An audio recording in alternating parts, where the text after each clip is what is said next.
আমার বান্দীরা তোরা জানো না আমি আল্লাহ তোমাকে এত ভালোবাসি। আল্লাহ বলে দিচ্ছে বান্দা আজকে তোমার নামটা আগে তুমি মুহাম্মদ নামটা পেয়েছো, এটা আল্লাহ বলে নিয়ামতের নাম। ধরে বলেন ঠিক না বেটে? আল্লাহ বলে দিল ইন্নাল মুসলিমিনা ওয়াল মুসলিমাত ওয়াল মুমিনিনা ওয়াল মুমিনাত। সুবহানাল্লাহ। আজকে যদি নামের আগে মুহাম্মদ নাম না থাকতো তাহলে বাপ আমার মরণের পরে কবরে যাওয়া লাগতো না। ধরে কোন ঠিক না বেটি? মরণের পরে কবর হইতো না, মরণের পরে ওই জায়গায় যেত যে জায়গায় দুনিয়াতে আগুন দেখলে মানুষ ভয় পায়। ধরে কোন ঠিক না বেটি? কবি পরীক্ষিত বালা কইছে যে ছেলেটি প্রথমে তো জলা হাইবে চিতা, যে ছেলেটি প্রথমে রে তো দাগিবে পিঠা পিঠা, সেই ছেলেটি প্রথমে রে তো জলে দিবে চিতা। ঠিক না বেটে? আজকে মুসলমানের নামটা থাকার জন্য তুমি দুনিয়াতে আল্লাহর ইবাদত করলো, কিছু মানুষ ভালোবাসবে আর কিছু মানুষ খারাপ ভাবে। যেরকম ঠিক না বেটি? আল মসজিদুল বাইতুল্লাহ, মসজিদ আল্লাহর ঘর। মসজিদ কার ঘর? জোরে বলি, আরো জোরে বলি। আল্লাহর ঘর, আল্লাহর বাড়ি। কিন্তু মুসলমান তো আল্লাহর বাড়িতে যায় না। আব্বা জানাবার সোনার চাল্লা আব্বারা আজরাইল কখন আসবে সোনারে? ও সাতকালা বন্ধুরা, ও মা বোনেরা শুনে রাখো, আজরাইল তোমার আব্বারা কাছে আগে আসবে না, তোমার মার কাছে আগে আসবে। আজরাইল আসি সাজি থেকে তোর মার কাছে আগে দিবে, তোর আব্বার কাছে আগে দিবে। তাই বন্ধু রে, আজরাইল আসি তোর ছোট ভাইয়ের লাভ সার্টিফিকেট সার্টিফিকেট নেবে না, বড় ভাইয়ের কাছে সার্টিফিকেট আনবে। কেউ বলতে পারতো না রে সোনা। ঠিক না বেঠে? আব্বা প্রতিদিন ইন্টারনেটে নিউজ লাইভে দেখো, তুমি আজকে মারা যাবা সম্মানী সৌপতি মাকড়িতে রে, ওই গাড়িটা ব্যাগটা স্লিপ করি তোমার মাথা রাতের আগে তলে চলে গেল। কিন্তু আজকে তোমার আব্বা তো জানে না আমার ছেলের কাছে আজকে আজরাইল এসে যাবে। তোরা বলছিস না বিঠে? মুসলমান যদি বুঝতো, মুসলমান যদি এই জ্ঞান আসতো, তাহলে মুসলমান কোনদিন মুসলমানিত্ব হারাইতো না। ধরে কোন ঠিক না বিঠি? মুসলমান কোনদিন নেশা খাইতো না। মুসলমান এই যে 1 জানুয়ারি 2001 সাল গেল না, আমাদের বক্সিরহাট স্কুল পরের দিন গেছিলাম, যখন হ্যাঁ পড়ে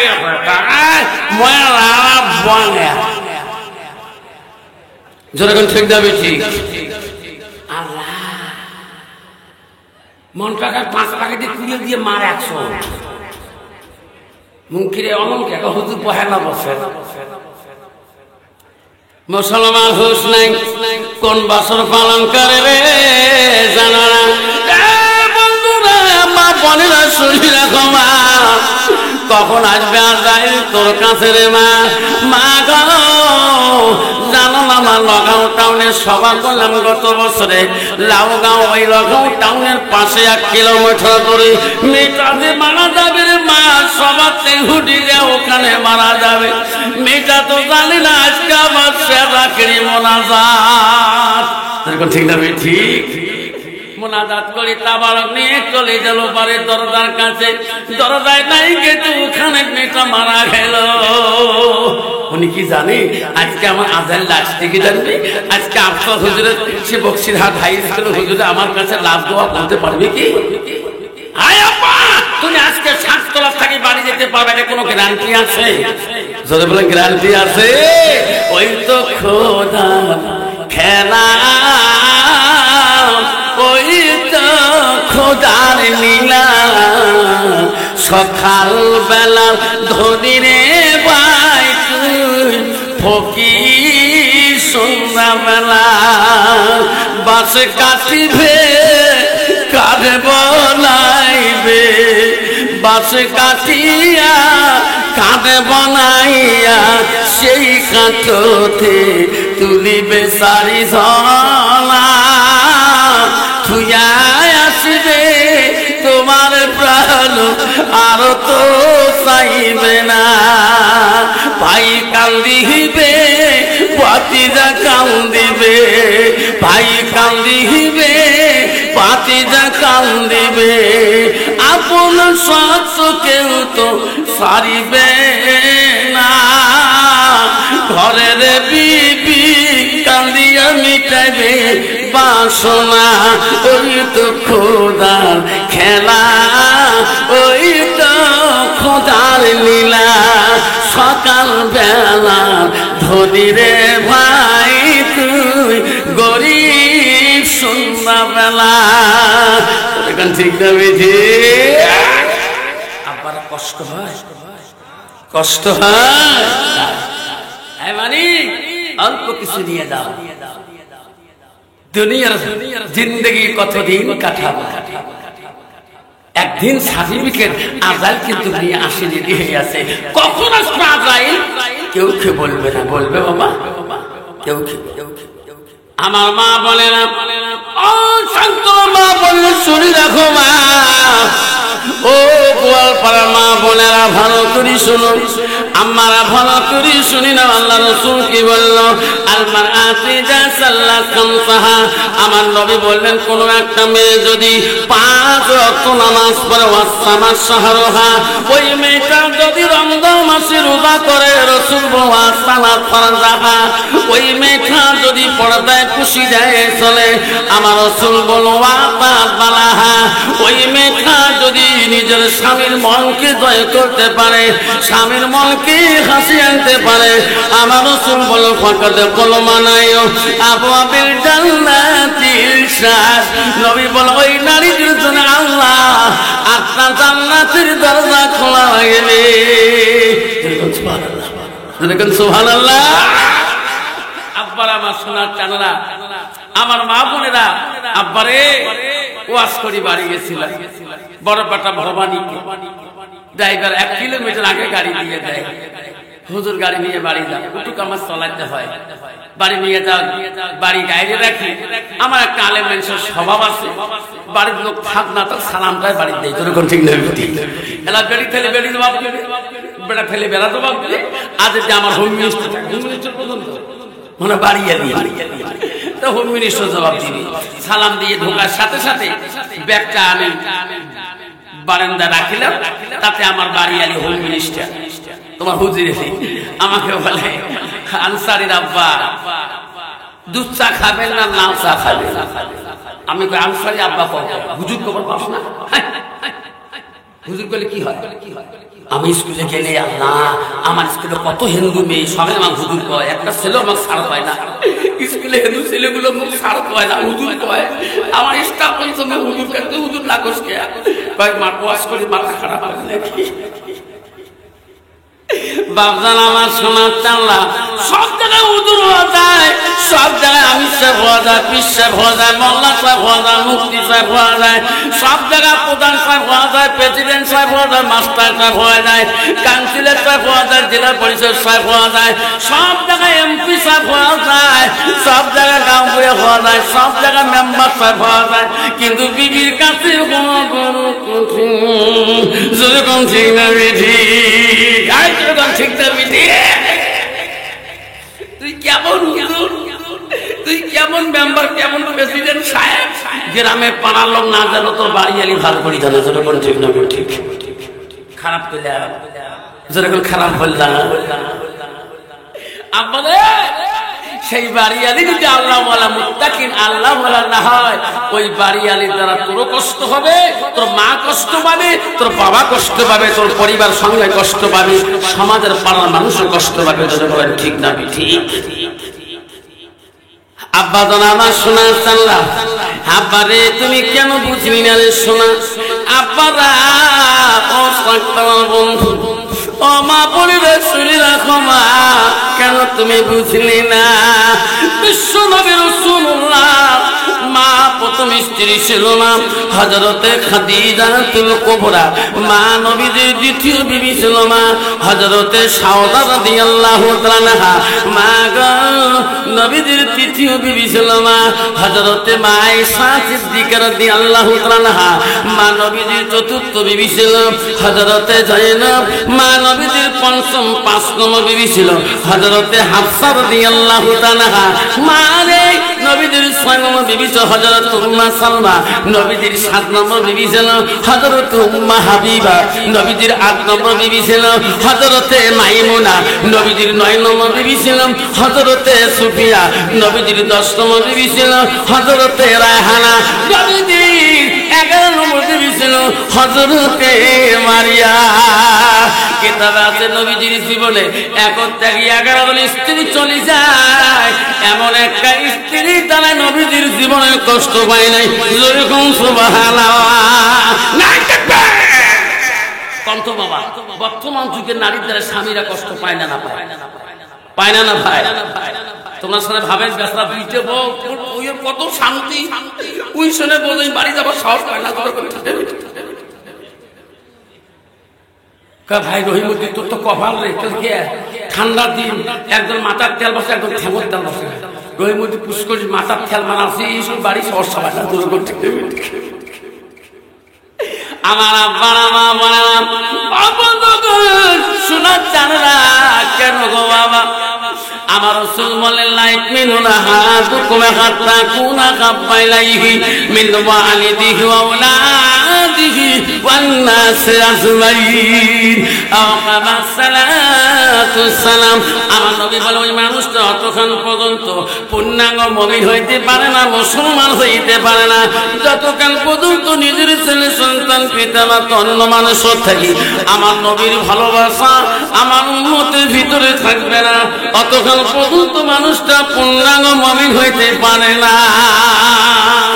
আপনাদের শুনে নবীর ভালোবাসা যদি থাকতো আজকের এই বাড়িতে কোনোদিন নামাজটা নষ্ট করত না। ঠিক না ঠিক? খলিফা মুসলিমিনের দল হযরত ওমর, পৃথিবীর 4 জন খলিফা মুসলিমিন ছিলেন, পৃথিবীর 4 জন খলিফা রাষ্ট্রপতি ছিলেন, পৃথিবীতে 4 জন মদিনার শাসনকর্তা ছিলেন। কয়জন শাসনকর্তা ছিলেন বাবা? 4 জন। এই 4 জনের ভিতরে প্রথম ছিল হযরত আবু বকর, দ্বিতীয় ছিল হযরত ওমর, তৃতীয় ছিল হযরত উসমান গনি, চতুর্থ ছিল হযরত আলী। এই 4 জন খলিফা রাষ্ট্রপতির ভিতরে সবচেয়ে রাগান্বিত খলিফা ছিল হযরত ওমর। উনার দরবারে একটা লোক আসি কথা পেশ করেছে, খলিফা মুসলিমিন আমি আপনার কাছে একটা কথা নিয়ে আসলাম, আপনি সব কাজের সমাধান করে দেন, আমি বড় বিপদে পড়ে গেছি। খলিফা বলে বাবা তোমার বিপদকে আমাকে বলো, দেখি আমি কতটুকু সমাধান করতে পারি, আমার যদি শক্তি থাকে তোমার বিপদ থেকে আমি চেষ্টা করবো। ঠিক না? বলল খলিফা 1 নম্বর হলো আমি একজন বিদিন ছিলাম এক যুদ্ধের ময়দানে, তোমার একজন সাহাবী আমাকে সেই যুদ্ধের মাঝে গোলাম হিসেবে কিনে আনে, আমি তখন থেকে ওই মালিকের গোলাম হয়ে থাকি, কিন্তু সেই মালিক আমাকে এত কঠোর কাম দেয়। খলিফা মুসলিমিন ওই মালিকের কাম আমার আর বুঝিতে সম্ভব হয় না, আমি আর কামের জোগান দিয়ে পয়সা দিতে পারি না, কিন্তু মালিক তো আমাকে ছাড়ি দেয় না। আপনি দয়া করে ওই মালিকের কাছ থেকে আমাকে একটু খালাস করে দাও, আমাকে একটু বাড়ি করে দাও, আমি ওই মালিকের কাছে আমি থাকতে পারি না। কেন? কত টাকা দিতে হয়? ডেইলি 2 হাম টাকা দিতে হয়, 2 হাম করে টাকা দিতে হয়। কলে হ্যাঁ তোর কাজ কি? আমি একদম কাজ জানি, আমি লোহাকে গরম করি, আমি হাতিয়ার পাতি বানাই, আমাকে বলে কামার। কামার, আমি কামারি কাজ জানি। আর কি কাজ জানো? ও খলিফা আমি দ্বিতীয় কাজ জানি, আমি মানুষকে দেখলে আজ করতে পারি, আমি মানুষের নস্কা রাখতে পারি। কন্ত বাবা বর্তমান আসনা নাই। আর কি কাজ জানো খলিফা?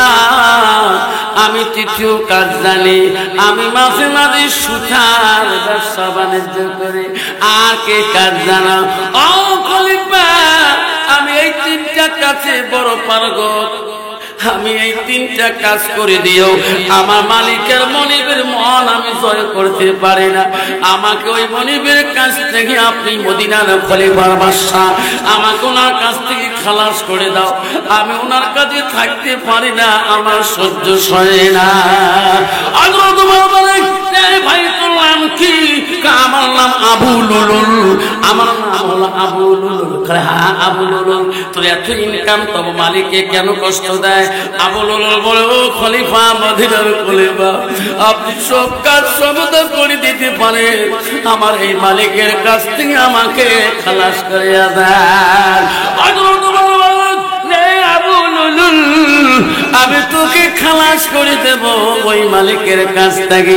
আমি শুনছিলাম তুমি বলে এমন একটা বস্তু আবিষ্কার করেছো, বানাইতে পারো, আকাশে উড়ার মতন বস্তু যদি তুমি বানাইতে পারো, আমি উমর যত টাকা লাগে আমি দিয়ে দেব, ওই বস্তুটা আমাকে আগে বানাই দাও, তাহলে আমি ওই মালিকের কাছ থেকে আমি তোকে খালাস করে দিয়ে দেব।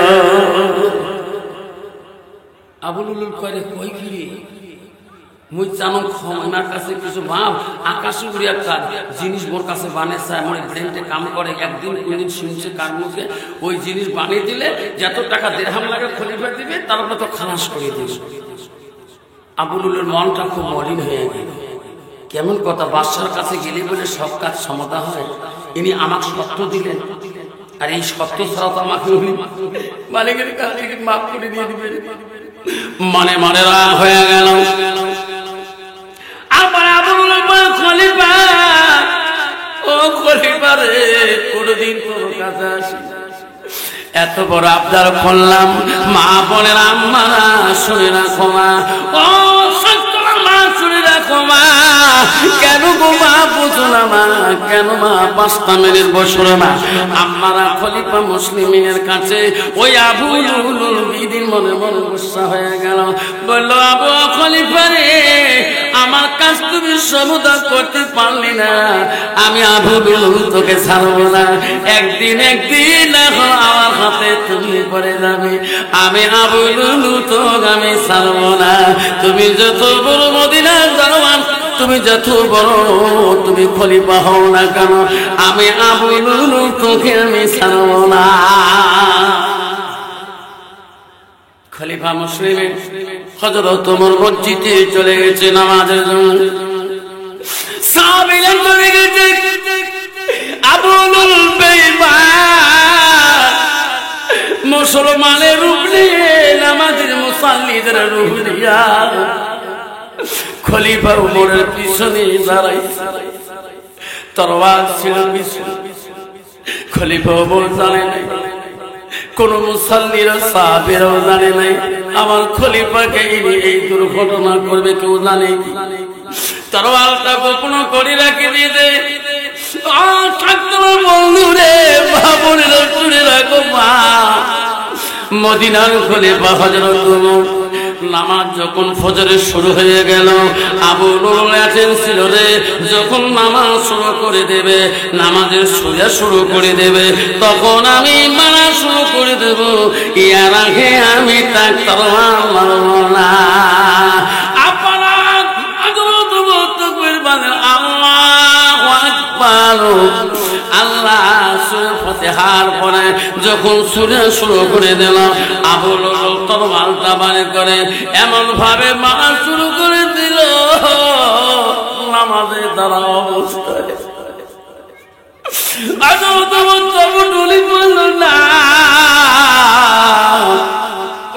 তরবাল এমন ভাবে মারা শুরু করে দিল। তবে প্রথম রেখা নামাজ পড়ে নিলেন, দ্বিতীয় রেখাতে আবু লুলুল যেভাবে মারিয়া পালাই মেরে দ্বিতীয় রেখাতে হযরত ওমর নামাজের কাতারে ইমামের জায়গা থাকতে হযরত ওমর চিৎকার দিয়ে বলে, কে আছেন গো আমার পিছনে, কে আছেন গো বাকি রেখে যাওয়ার চলে না। ওই সময় আব্দুর রহমান বিন খাত্তাব রাদিয়াল্লাহু তাআলা একজন সাহাবী ছিলেন। উনি যে হযরত ওমরের কাতারে নামাজের মসলায় দাঁড়ায় বাকি রেখে নামাজ শেষ করে দিলেন। ওই আবু লুলুল পালাইবে, ওনাকে ধরি ফেলাইলেন। কিছু মানুষ পালাইলেন, আবু লুলুলকে ছাড়িয়া দিলেন না। নামাজ শেষ হয়ে গেল, তাড়াতাড়ি সালাম করে দেখে মদিনার মানুষ কাঁদে, আমার খলিফার অবস্থা কেন? এত চুরি, এত জায়গায় ক্ষত বিক্ষত হয়ে গেল, রক্তাক্ত হয়ে গেল। হযরত ওমর হায় রে, মসজিদের বারান্দায় বেহুশ হয়ে গেল। সবার চোখে পানি, বাবু কি হয়ে গেল রে বাবু? সব মানুষ কাঁদে, আবু লুলুলকে পেটাই শুরু করে দিয়ে দিল। হযরত ওমর বলল, খবরদার পিটবেন না, এটা আমার ভাগ্যে ছিল। ওনাকে বাড়ি শেষ করবেন না, ওনাকে কেউ মারবেন না।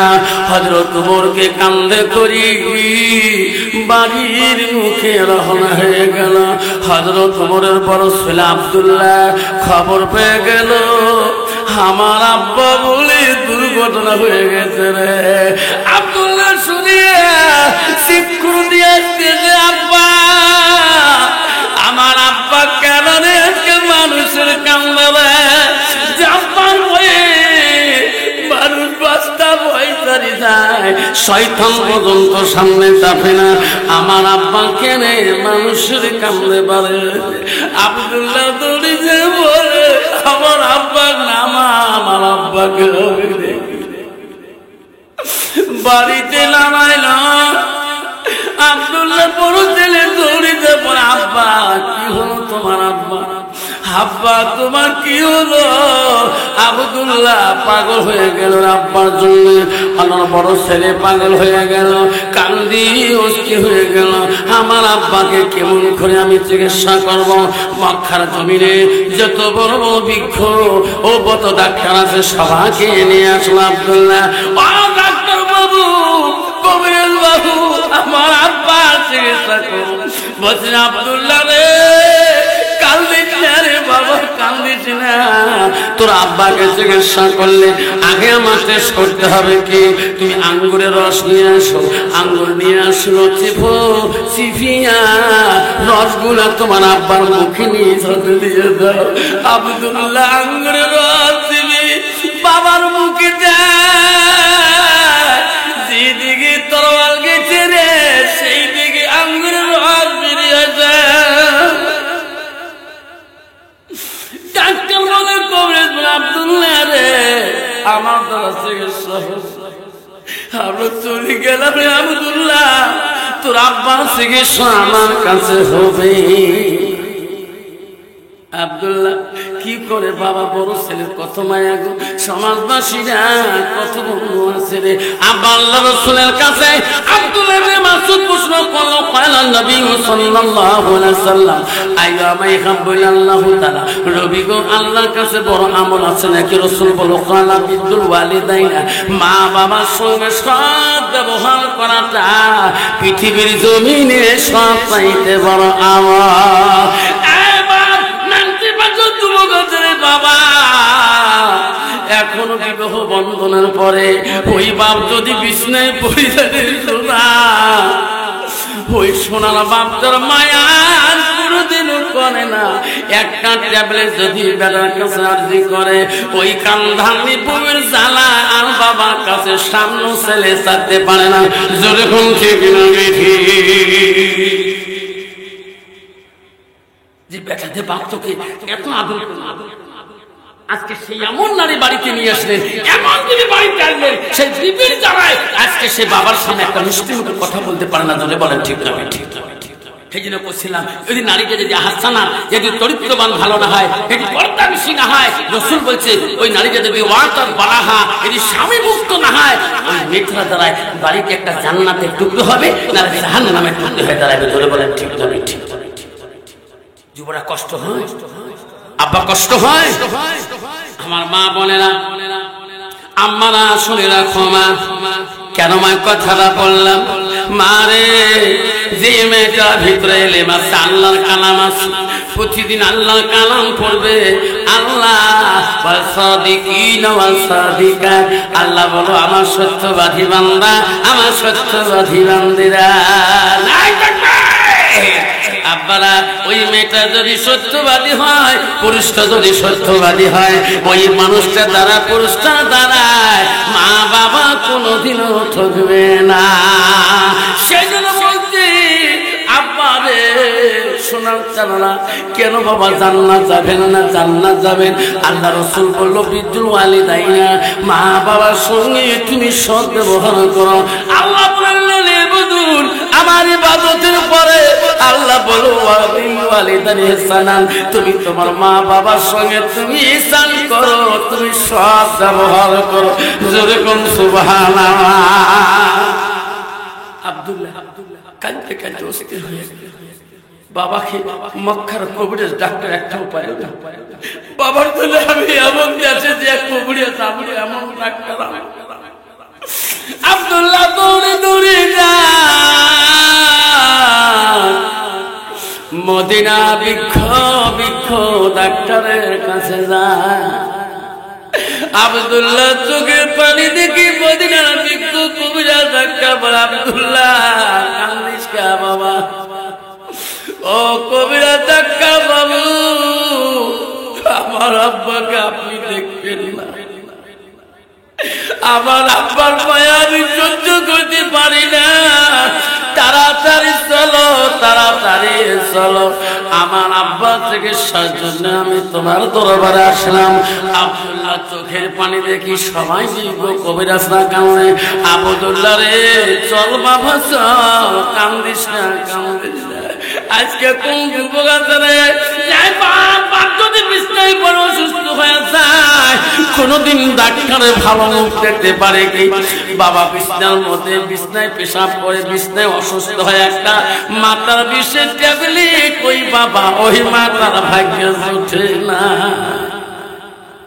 জান্নাত যাবি রে মৌলানা তুই? মৌলানা জান্নাত কোথায় পাস? যুবক মার কাছে আসে বলল মা আমাকে আলেম বানাইছো মা। হ্যাঁ বাবা। মা আমি তোর হক এখনো আদায় করতে পারি না। মা আমাকে আদেশ করুন, মা আমাকে যতটুকু এলেম শিখাইছো মা, এই এলেম আমি ব্যয় করবো ক্ষয় করিয়া। মা আমি তোর হক আদায় করার চেষ্টা করবো। মা বলো বেটা আব্দুল সামাদ তুমি কেমন করে এলেম ক্ষয় করবি? মা আমি মদিনায় যাই না, মদিনায় মা যা আমি উট কুরবানি করবো, দুম্বা কুরবানি করবো। মা আমাকে যা নজরানা হাদিয়া দিবে রে মা, ওই টাকা নিয়ে আসে আমি তোর হক আদায় করবো। বাবা আব্দুল সামাদ রে তুমি যে আমার আদরের একটা ছেলে রে বাবা, তুমি কেমন করে আমাকে ছাড়ি যাবা? আমি যে থাকতে পারি। আব্দুল সামাদ মারা দেশ নিয়ে চলে গেল মদিনাতে। মা বলছে বাবা দেরি করিস না, বেশি দিন দেরি করলে আমি বড় কষ্ট পাই।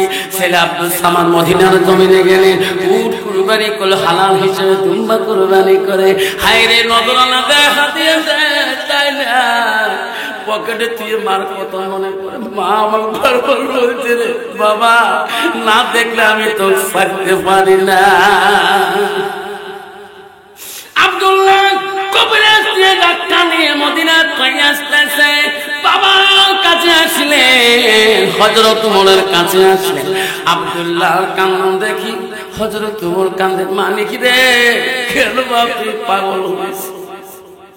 বাপ বেটার যদি মহব্বত থাকে রে শোনা, ওই সন্তানের চোখের পানি দেখলে বাপ সহ্য করতে পারবে।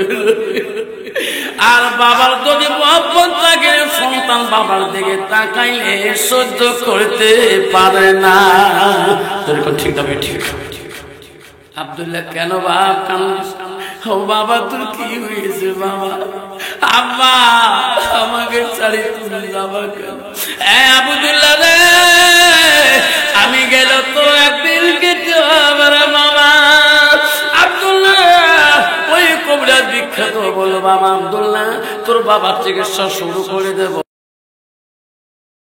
কে আছেন বাবা? তোর মা নেই, তোর আব্বা নেই, কবরের জমিনে শুয়ে আছে, তুমি একজন নেক সন্তান, রাসূল বলছে নেক সন্তানের দোয়া সরাসরি কবুল হয়ে যায়। আজকে সে মাটা কবরে পড়ে আছে। কি নাম বাবা? মা বাবা আছে? মা নাই। আল্লাহ রফিকুল ইসলামের মা নাই, বাবা নাই রে মাওলা। এমন যেদিকে তাকাই মাওলা সেই দিকে খালি।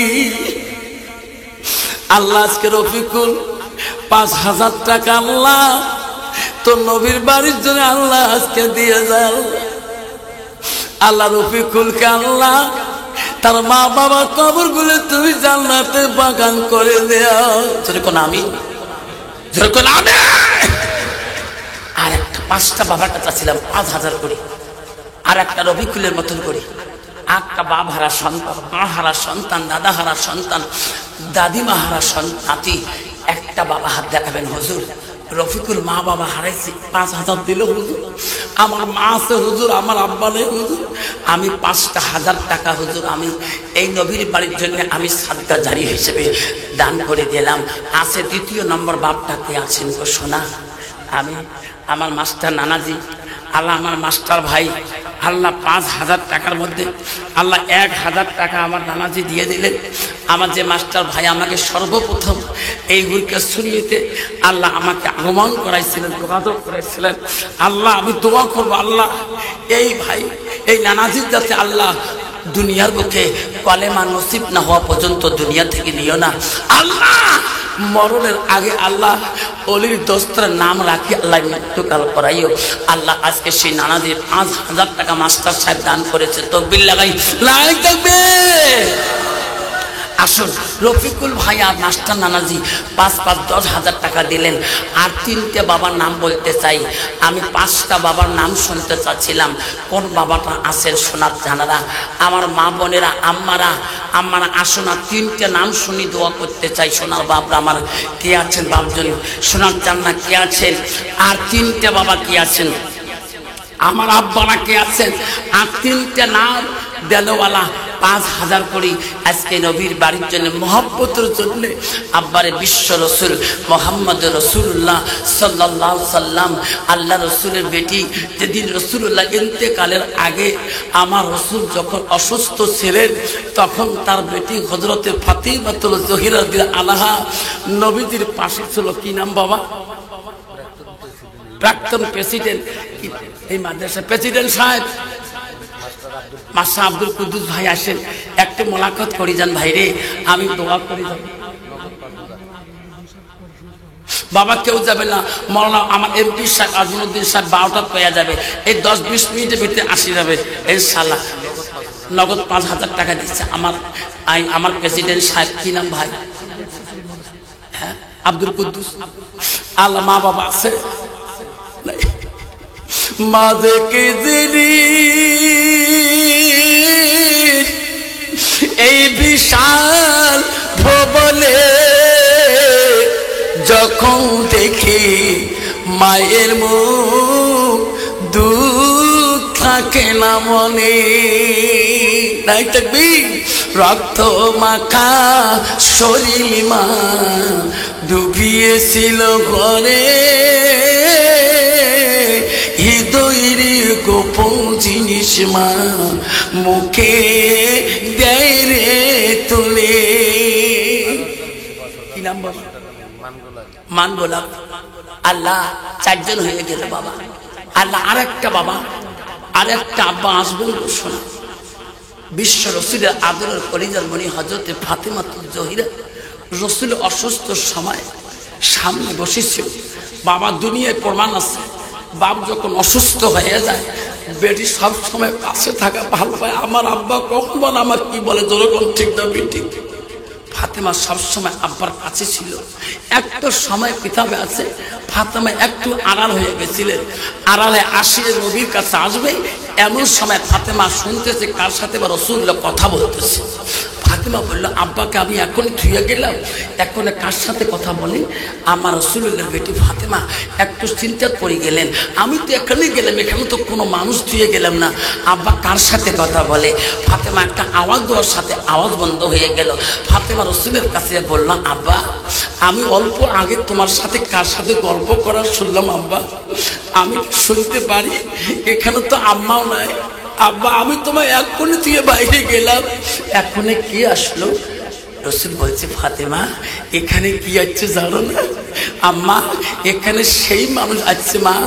আমা সে মানুষটা ওই ফেরেশতা আছে মা, যে ফেরেশতাটা নিজের বাপকে কাড়ি নিয়ে বেটিকে চিরকালের জন্য ইতিত বানিয়ে দেয়। বাপ করে ডাকার মতো দুনিয়া তার বাপ পায় না, তিনি হলো আজরাইল আছে মা। মা আব্বা আজাল এসেছি বলে? হ্যাঁ। ফাতেমা বলে, আব্বা ও আব্বা গো, আজালকে আমার তোমার সামনে আসতে দেব না।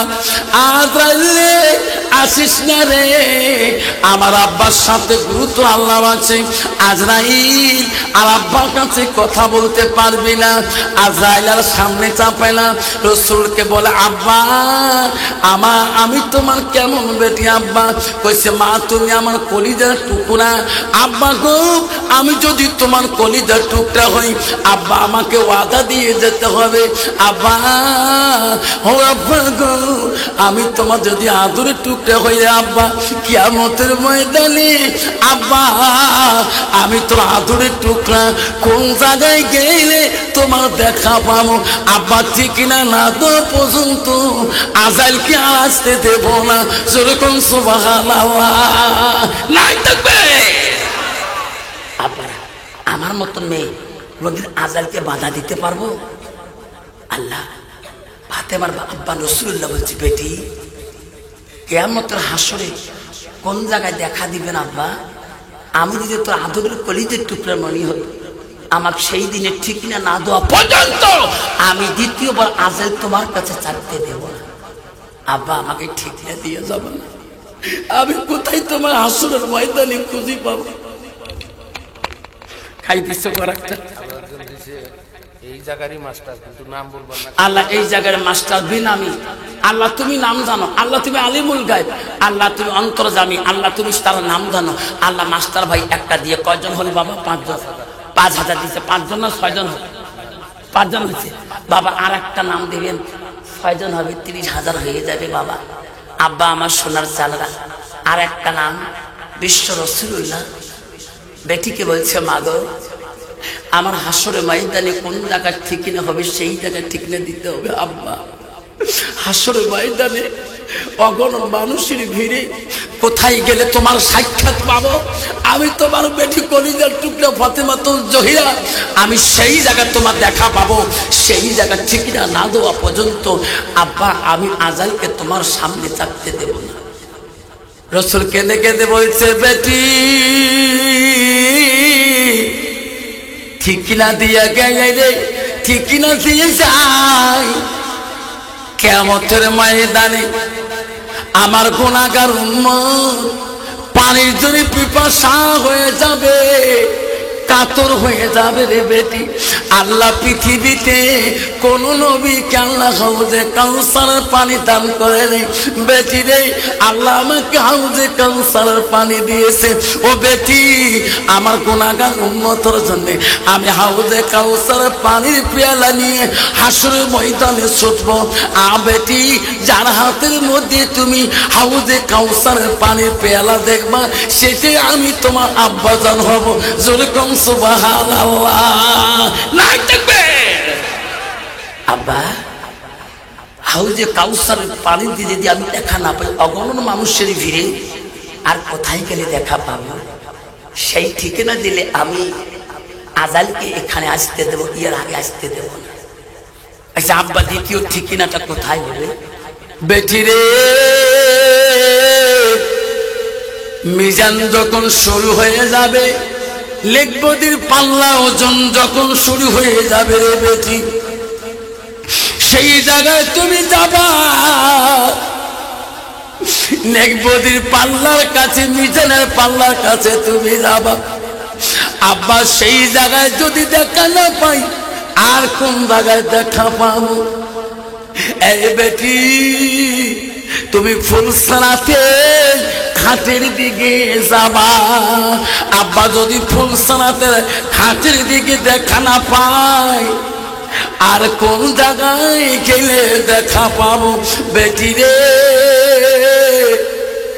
তুমি জাহান্নামের দিকে একবার তাকাবা। দরজার দিকে হাতে মাছি ফুল দিয়েছে। আব্বা, আপনি জাহান্নামের দরজার দিকে কেন যাবেন? এ বেটি, আমি রাসূল, আমি নবী, একবার হাসরে দৌড় মারবো, একবার ফুল ছেড়াতে যাব, একবার মিশানে যাব। আও বেটি রে, আমার গুনাহগার উম্মতের জন্য একবার জাহান্নামের দরজার দিকে যাব। আমি নবী থাকাকালীন আমার গুনাহগার উম্মতকে আমি জাহান্নাম যেতে দেব না। যেরকম সুবহানাল্লাহ, নাই তাকবীর। বেটি, আমি নবী থাকাকালীন আমার গুনাহগার উম্মত জাহান্নাম যেতে দেব না। এমন সময় রাসূল দেখছেন একটা লোককে ফেরেশতা টানি টানি জাহান্নামের দরজার দিকে নিয়ে যেতেছে। আল্লাহ রাসূল দৌড়ে যায় ফেরেশতাকে রাখো রাখো, কোথায় নিয়ে যাও? আল্লাহ রাসূল, এনাকে জাহান্নামের দরজায় নিক্ষেপ করে দেবো, জাহান্নামের ভিতর। কেন? এনাকে মিজানের পাল্লা ওজন করেছি, নেকির পাল্লা একদম হালকা হয়ে গেছে। রাসূল বলছে, ফেরেশতারা এনাকে যখন ওজন করেছিলেন আমি রাসূল তখন মিজানের পাল্লার কাছে ছিলাম না। তোমরা আবার একবার এই উম্মতটাকে আমার নজরে মিজানের পাল্লার কাছে আর একবার ওজন দেখান, তাহলে আমি তোমাকে এই জাহান্নামে নাকি যেতে দেব, এর আগে আমি যেতে দেব না। আল্লাহ বলে, ফেরেশতারা যাও, আমার হাবিবের কথা মতে আবার দুবারা করিয়ে মিজানের পাল্লায় লোকটাকে আবার ওজন করো। আল্লাহ রাসূলের কাছে আবার লোকটাকে মিজানের পাল্লার মধ্যে তুলিয়া দিবে। আমার রাসূল একটা কাগজের টুকরা লোকটার দিকে যখন একটা দিয়ে দিবে, মিজানের নেকির পাল্লা 2 গুণ ভারী হয়ে যাবে। যেরকম সুবহানাল্লাহ। ফেরেশতা বলবে, আল্লাহ, এখন অল্প আগে ওজন করলাম, নেকির পাল্লা এত হালকা। বিশ্ব রাসূলুল্লাহ হাত থেকে কিভাবে একটা কাগজের টুকরা লোকটার দিকে দিয়ে দিল আর নেকির পাল্লা এত 2 গুণ ভারী হয়ে গেল। ফেরেশতারা বলবে, রাসূল, এই লোকটার কাছে তোমরা কি দিলেন? অল্প আগে ওজন করলাম, নেকির পাল্লা একেবারে হালকা, আপনি কি একটু কাগজের টুকরে তার দিয়ে দিলেন, নেকির পাল্লা 2 গুণ ভারী হয়ে গেল। রাসূল কেঁদে কেঁদে বলবে, দুনিয়াতে নামাজ পড়েছিলেন, এই নামাজের দ্বারায় তার নেকির পাল্লা ভারী করতে পারেন। রোজা করেছিলেন, রোজার দ্বারায় ভারী করতে পারেনি। সবকিছু করেছেন, ভারী করতে পারেনি। ইনি আমার নবীর বাড়ি আল মসজিদুল বাইতুল্লাহ, আল্লাহর বাড়ির জন্য এনার মা যত ব্যয় করেছিলেন